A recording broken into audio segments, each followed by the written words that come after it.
A knockout constitutes 10 seconds on the ground. However, there is one rule that all teams must respect. No jamming each other's frequencies. The hacking or taking control of an opponent's drone is not allowed. In the final clash between Belgium and Germany, battery life was the deciding factor. The German team's Queen lost power, while Belgium's ball-shaped Queen drone managed to remain hovering. The team from the U.S. came in fourth. It's kind of cool. All right, that's our time for now. Thanks for watching. We will here tomorrow. News 3 at 5 starts right now. Right now at 5, high waters continue to be a concern for many southern Wisconsin residents. How some Rock County residents are dealing with that flooding. Why Madison students are now able to opt out of animal dissections in high school classes. Now, this week, there's still time to fill out your bracket. A UW engineer gives us some insight into what teams to pick. From the Channel3000.com Alert Center, this is News 3 Now. 5. And thanks for staying with News 3. Certain areas of southern Wisconsin are still dealing with flooding due to snowmelt and rain. Lake Koshkonong at the Rock River is approaching the moderate flood stage. Adam Duxter spoke with a family battling the rising water and joins us from our bureau at the Janesville Gazette with why this is nothing new for them. Adam? Well, Eric and Susan, it was just last September that the Fern family found their home along Lake Koshkonong, surrounded on all sides by rising water. And now, 6 months later, it's happening again. Floodwaters along the Rock River rising towards the moderate stages over the last few days. Anna Fern says she's been using waders to get from the street to her house, but has also taken to other methods to make sure life is working even with the rising waters. We had a John boat for the kids in the fall because bringing groceries back and forth, that got hectic, so we just got like a blow-up boat and we were transporting stuff back and forth that way. But yeah, it's just, it's a tough situation. Yeah. Especially with kids. Fern says her dad built the home himself and that she spent her entire childhood there. Now, she does have pumps going in the basement to keep the water out, but says she's worried that if the water gets any higher, those won't be of use anymore. Charts from the National Weather Service show the water cresting on the Rock River over the next couple of days. Adam Duxter in our Rock County Bureau. Adam, thanks. A Facebook post from Reedsburg Star Cinema says the theater will not be reopening because of significant flood damage, and FEMA is not allowing them to remodel. That theater located right next to Reedsburg's Main Street Bridge, which was closed back in August after the Baraboo River crested and caused damaging floods throughout the city. The Star Cinema owners and City of Reedsburg officials fought together to get FEMA to rebuild after the flood, but they said they did not have any luck. Well, let's get a look at our first alert weather. Meteorologist Dave Caulfield on the weather patio. Dave? Well, Eric, today a lot of sunshine coming our way across southern Wisconsin. We do have a couple of systems on the horizon that could provide some light shower activities as we start spring tomorrow, but I don't think that will make the flooding situation any worse, which is always good news. And then more dry weather greets us as we head into this weekend. A live look in Madison at the mostly sunny skies right now in the WISC-TV Skycam, currently at 47 degrees with a southwest wind at 9 miles per hour. It feels a little bit more like 43. 50 right now in Boscobel, 48 in Janesville, 47 in Madison. A little bit on the breezy side in some spots. That southwest wind at about 8 to 15 miles per hour, gusting closer to 20 miles per hour in some spots. It will stay a little bit breezy this evening as temperatures fall through the 40s into the upper 30s by later on. And coming up, we'll talk more about that shower threat as we head into the start of spring, and also if mild temperatures will stick around into the weekend in your News 3 Now First Alert forecast in just a few minutes. Dave, thank you. Officials say a man shot by UW-Milwaukee police on campus is hospitalized in stable condition. University Police Chief Joe Lemire said 2 officers found the man armed with a gun sleeping on a bench in the Fine Arts Complex building around 7 this morning. Officers say an altercation then occurred and the man was shot. The police officers were treated for minor injuries. Officials say the man who was shot was not connected in any way to the university. No students or employees were injured. Advocacy groups are calling for tougher drunk driving laws in Wisconsin. The group Mothers Against Drunk Driving says its top priority is making a first-time OWI into a criminal misdemeanor. That is one of 4 bipartisan bills that Representative Jim Ott is introducing. The others would require first-time offenders to physically appear in court and increase prison sentences for certain OWI offenses. During a news conference today, people who've lost loved ones to drunk drivers called for lawmakers to pass these proposals. I was appalled at our laws and what was being done. And I didn't realize all the multiple offenders out there, how many people, how many crashes. Another bill would require all first-time drunk drivers to use ignition interlock devices for a year. Senate Majority Leader Scott Fitzgerald says his caucus will discuss the legislation introduced and determine the best way forward. A prolific shoplifter was arrested yesterday afternoon after carrying $650 worth of clothing out of the J.C. store at Easttown Mall. Madison police say 52-year-old Marilyn Simmons took an armload of clothing to a van. Simmons told police she planned on selling that clothing to a middleman who in turn facilitates fraudulent returns of merchandise to stores for cash. Simmons was arrested on a tentative charge of felony retail theft, and security banned her from East and Westtown malls for life. The Pentagon has sent Congress a list of projects that could be impacted by President Trump's decision to declare a national emergency and repurpose military construction funds to pay for the southern border wall. The list, which includes a pool of projects valued at $12.9 billion that are unobligated, meaning that construction contracts have yet to be awarded. Madison's Truax Field is on the list, with $8 million allocated to construct a small arms range in March of 2020. The Pentagon is seeking $7.2 billion in emergency construction funds in order to backfill any funds repurposed for the wall. Meanwhile, Captain Joe Travato from the Wisconsin National Guard says we will work within the budget provided to our organization, and we will remain ready to fulfill both our state mission as Wisconsin's first military responder and our federal mission as the Primate Combat Reserve of the Army and Air Force. If you are a parent of a student in the Madison School District, new guidelines say you now have the option of opting your child out of animal dissections in class. The Alliance for Animals told us today they've been working with the district for a while to get these guidelines in writing. Our Jamie Perez joins us in the studio now with what we know. Jamie? That's right. Well, Alliance for Animals says this was a long time coming. The Madison School District's chief of staff told me today that students have been allowed to take alternative assignments for quite some time now, but they recently issued guidance to schools that teachers send a letter prior to animal dissection so that they have a chance to opt out. According to the press release from Alliance for Animals, they do not believe there is any district policy currently that handles animal dissections in class. Teachers can come up with an alternative option that is equally educational for students who choose to opt out. The executive director for Alliance for Animals says she believes this is a step in the right direction. 17 states have it as a law. Right now it's not a law in Wisconsin, but now it's a policy in the Madison School District. Now, according to that letter that Alliance for Animals received from the school district, students who opt out will be given an alternative assignment at no additional penalty. And that letter also states alternatives may include but are not limited to computer programs, plastic models, videos, and charts. All of those things will provide students who opt out a similar learning experience. All right, Jamie, thank you. The U.S. State Department has a travel warning in place for some of the most popular spring break destinations. The travel advisory is in place for many areas, including parts of the Bahamas, Jamaica, and all of Mexico. The State Department put these in place after an increase in criminal activity there and a ferry bombing last year in Playa del Carmen. Another threat is alcohol tainted with methanol, where even the smallest amount can lead to blackouts. Before you get nervous and change your plans, officials say it is very important to do your research first. The issues may be localized, especially if you're talking about a larger country and it's more of a regional localized issue in one particular city or one particular province that may not be affecting the destination you're heading to at all.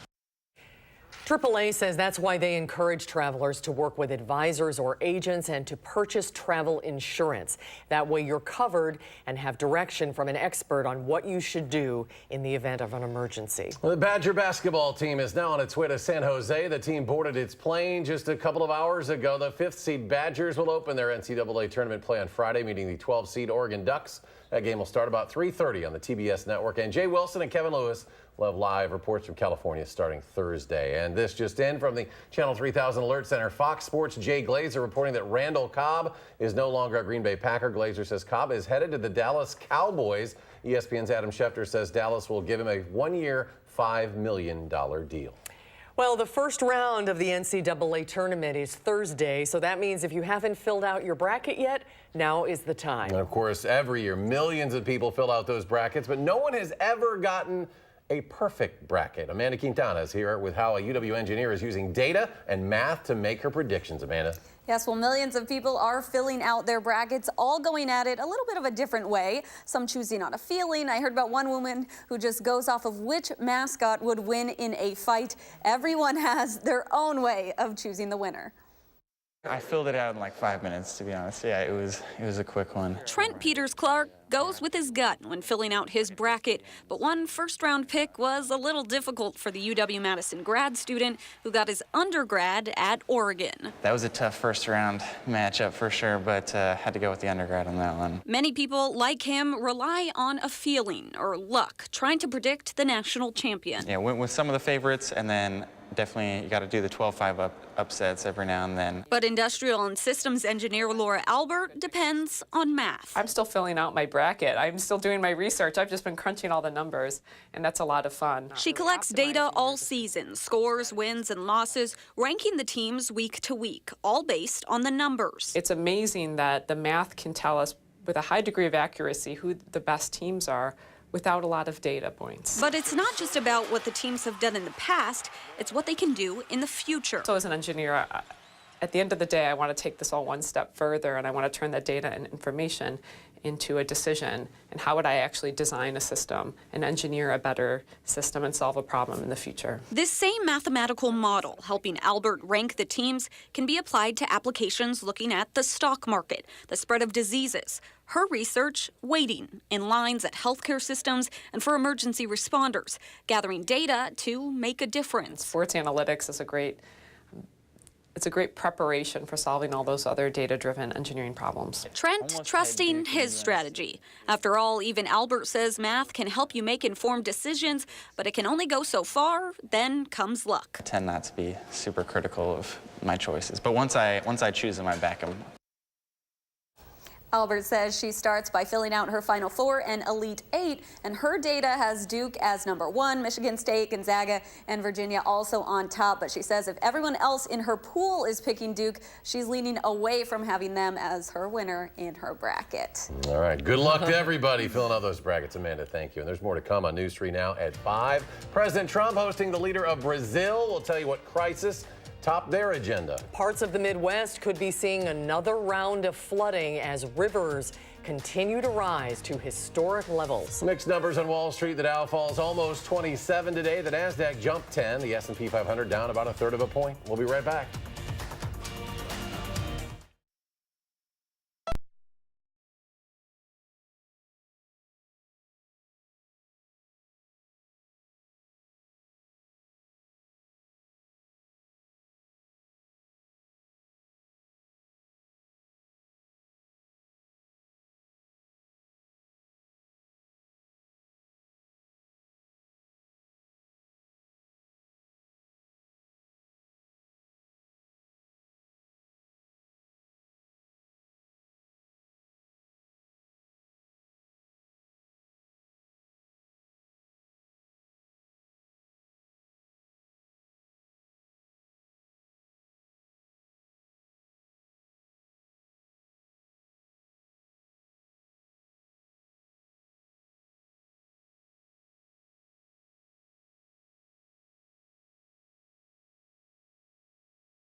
Venezuela dominated a joint press conference between President Trump and Brazilian President Bolsonaro. Venezuelans have been suffering from power outages and water shortages, while Nicolas Maduro and interim President Juan Guaido are locked in a leadership struggle. At a joint news conference, President Trump would not rule out a military intervention. All options are open. I think of all possibilities. All options are open. We'll see what happens. President Trump also announced the two leaders are looking at a possible location in Brazil as a launch site for future space missions. The leaders also discussed the possibility of Brazil gaining privileges as a NATO ally. Newly released documents show the FBI was investigating the president's former personal attorney, Michael Cohen, nearly a year before agents raided his home and office. A search warrant released today shows the federal inquiry into Cohen had been going on since July of 2017.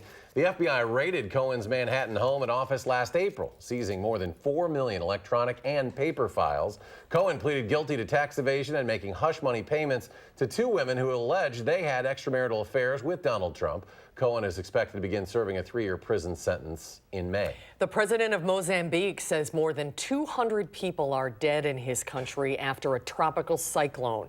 5 days after Cyclone Idai slammed into the South African country, emergency crews are still struggling to reach victims. Rapidly rising floodwaters, 20 feet deep in some places, is making for dangerous rescues. The cyclone damaged or destroyed 90% of Mozambique's port city of Beira before dumping huge amounts of rain on Zimbabwe and Malawi. Vice President Mike Pence is traveling to the Midwest to view the region's historic flooding. Heavy rains and snowmelt damaged thousands of homes and inundated tens of thousands of acres with water. Emergency declarations have been issued in Nebraska, South Dakota, Iowa, and of course here in Wisconsin. Mandatory or voluntary evacuations are underway in 29 counties across the region. Iowa's governor says the flooding started when the highest amount of rain and snowfall in 124 years combined with increased runoff because the ground was still frozen. We're in for the long haul. We're just getting started. We really haven't seen the snow melt yet. It's hard to really describe the devastation that we witnessed. It looked like an ocean. And the president of the Nebraska Farm Bureau estimates farm and ranch losses could reach $1 billion, nearly half of it from crops that'll be planted late or not at all. So let's get a look at our first alert weather. Meteorologist Dave Caulfield has your forecast as we get ready to start spring day. Yeah, the very least I can give to that forecast is that it will stay mostly dry over the next 5 days, hopefully giving area waterways at least a chance to get closer and closer to normal. We had a pretty nice day once again across southern Wisconsin. In Madison, the Edgewater Skycam looking at mostly clear skies. Today's high 48 degrees, so just missing that 50-degree mark, still about 5 degrees above normal as far as high temperatures go. Our high in Mineral Point 50, 51 in Boscobel, 48 in Janesville, and 47 in Watertown. Overall, though, for March, we've been pretty chilly. Our monthly departure right now about 6 degrees below where we should be. And besides that really quick warm-up that actually led to a lot of the flooding, we've actually been pretty chilly. We want temperatures to kind of stay in this range that they've been over the last couple of days because it's been nice outside, but it hasn't been crazy warm. So the snow kind of melting at a leisurely pace, and that's what we would have wanted into last week, but unfortunately Mother Nature not really obliging there. We still do have flood bulletins across portions of southern Wisconsin. You can see the river flood warnings in effect. Now these rivers will get a little bit better as we head into the next couple of days, but a few showers could come our way at times for the start of spring tomorrow. They shouldn't make anything really worse, which is the good news here. Temperatures right now are still in the upper 40s in Madison, still near 50 in Mineral Point and Boscobel. Doppler track is quiet. We want it to remain that way as long as possible, although as a cold front comes through tomorrow, we could see a few showers spark off there. It'll be very light rain. Most of us won't even notice and under mostly cloudy skies. We have kind of two systems in play, one to the south and west and one to the north and west, and they'll try to combine tomorrow, but unsuccessful for the most part. Again, maybe have that umbrella with you for about 15 minutes tomorrow. That's about all that we'll need it for. Not that big of a deal. Partly cloudy, not as chilly tonight, with temperatures in the lower 30s. Will fall through the 40s, or continue to fall through the 40s this evening under mostly clear skies. Partly cloudy by the time we get to tomorrow morning, and then mostly cloudy skies throughout the day. Again, a few blips as that cold front comes through during the afternoon hours on Wednesday, and temperatures settling into the lower 30s to start off Thursday before mostly sunny skies return for Thursday afternoon. Highs will be close to 50 degrees. Now, as we take a look at your 10-day forecast, you'll notice temperatures remaining pretty much above normal across the board. However, there's a little bit of uncertainty as we head into next week, just how high those temperatures will climb. Right now, there are some indications that we could see a little bit of a cooling trend by the time we get to the start of next week. Hopefully not too much, but maybe we're talking temperatures in the lower 40s instead of the upper 40s. So it really won't be all that noticeable. Just wanted to make you aware of that. Also want to make you aware on the first alert traffic update, taking a live look at Rimrock Road and the Beltline. We are noticing some slow go in the eastbound direction. We still do have that accident on Interstate 94 westbound at Wisconsin 73. There is a crash there, and the left lane is still closed, so keep that in mind. Also seeing that normal slowdown delay activity that you might expect for an afternoon on the Beltline. So eastbound Verona Road to John Nolan Drive, that's running a little bit slow right now at 15 minutes with an average speed of around 20 miles per hour. And University Ave eastbound to the interstate, also running a little bit tardy, about 30 minutes for your drive there with an average speed of around 30 miles per hour. And that is your first alert traffic update. So start of spring tomorrow. They'll seem pretty spring-like with temperatures in the upper 40s. 4:58 p.m., right? Right before the start of our show. Yes, right. We're just under 24 hours away. All right, good Can't stuff. wait. Yeah, thank you, Dave. Ahead on News 3 Now at 5, we'll give you a look at the Smithsonian's new dinosaur exhibit. That's after a short break. Picture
The Smithsonian Natural History Museum's dinosaurs have been in hiding for 4 years while the 31,000 square foot dinosaur hall has been under renovation. But now those fossils are coming back out of storage prior to the exhibit's opening next year. Chip Reed has a sneak peek from Washington. Meet the nation's T-Rex, one of the most complete T-Rexes in the world. It's almost entirely real fossils, not plaster, like the one it's replacing, and instead of standing like it's posing for a selfie, this one is chomping on an unfortunate Triceratops. Experts are painstakingly rebuilding the creatures piece by piece, using the latest knowledge to make them look more real. Matthew Carano is the museum's curator of Dinosauria. They look realer, I think, when you portray them doing real things. Carano knew he wanted to be a dinosaur scientist when he was in the 2nd grade, but his obsession goes way beyond the main attraction. A lot of kids have an obsession or at least a fascination with the Tyrannosaurus Rex. Do you? I am, kind of over T-Rex. Personally, it's our most famous dinosaur. It's a movie star. It's a movie star. It doesn't need my help. And it's not just about dinosaurs. You'll also see creatures ranging from the mastodon to the squalicorax, a prehistoric shark. And when you tell people you've got to come to this exhibit when it opens, what do you tell them? I tell them that it's unique. It's one of a kind. They will never find another fossil hall like this. And it's not just about dinosaurs like the T-Rex. Exactly. For Matthew Carano, his inner child has played a central role. When you're deciding how to portray a dinosaur, is it the 10-year-old in you or the you of today who's deciding what to do? Well, it's the 10-year-old in me getting permission from the scientist to show something. So Because it's got to be real. It's got to be real. So get ready to have your minds blown, but you're going to have to hold your horses, or in this case, hold your dinosaurs, because this exhibit doesn't open until June 8th. Chip Reed, CBS News, at the Smithsonian's National Museum of Natural History in Washington. That'll be a good time to go anywhere, Very right? cool, Summer yeah. vacation. Another check of your forecast. Just a moment. Stay with us.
Here's a look at some of the stories we are working on tonight. The growing concerns in and around Houston as a massive chemical fire burns and keeps going. A possible breakthrough for postpartum depression.